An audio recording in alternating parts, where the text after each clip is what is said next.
Ayun mga kamotorista, nandito tayo ngayon sa SM Dasma. So napaka-traffic, makikita nyo naman daloy na sakyan, no? Grabe, hindi umuusad. So may stoplight siguro doon sa unahan dito. So simula kanina GMA Cavite hanggang dito, napaka-traffic, oh. Grabe, siksikan talaga. Kailangan talaga manggilid. Tulad nun, nangangamote, mga ganang moves. Susundan natin para makabuelo din tayo. So pupunta tayo ngayon sa Boss Mel Custom Seat, Dasmariñas City. So papakabit tayo ng sponsor na seat cover. So sponsor yun ni Boss Mel. So isa na tayong endorser ni Boss Mel. Kaya ngayon kakabitan na tayo niya ng seat cover na may syempre markado ng Boss Mel. So napaka-traffic na lang dito sa area na to. So tatagayin mo talaga yung traffic. So ayun, kita mo naman, ay nako, pa-turn right tayo tapos di tayo makagalaw.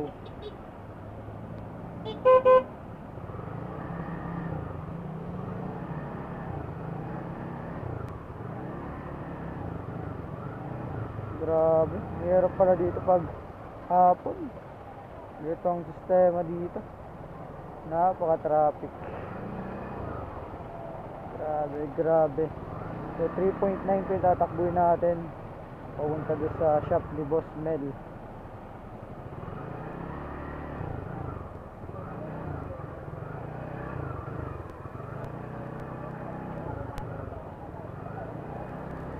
Turn right.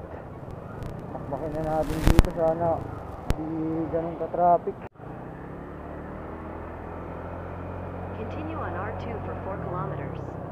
3.8 kilometer. Abot pa natin. Before 6 nandun na tayo. So first time natin dito makadaan sa area na to. Kaya kailangan natin ng Google Map para maligaw syempre. Haha, mahirap na. Hanggang 7 lang ang Boss Mel Custom Seat yata, or 8 PM. So ng oras na 5:33. Kaya nagmamadali din ako bumakbak para maabutan pa natin. Kaya dinisa natin kasama si Air Max.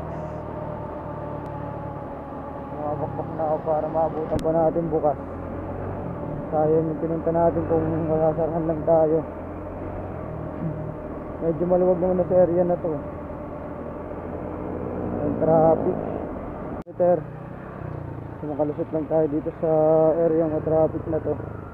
Goods na.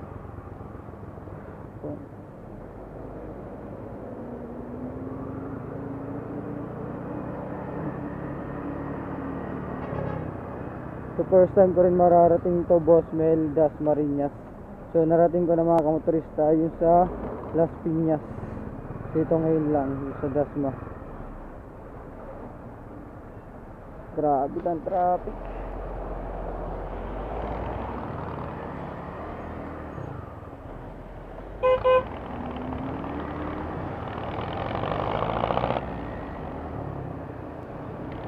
Ito mga intersection sa mga traffic. Dibubuhan pa tayo ng usok buisot.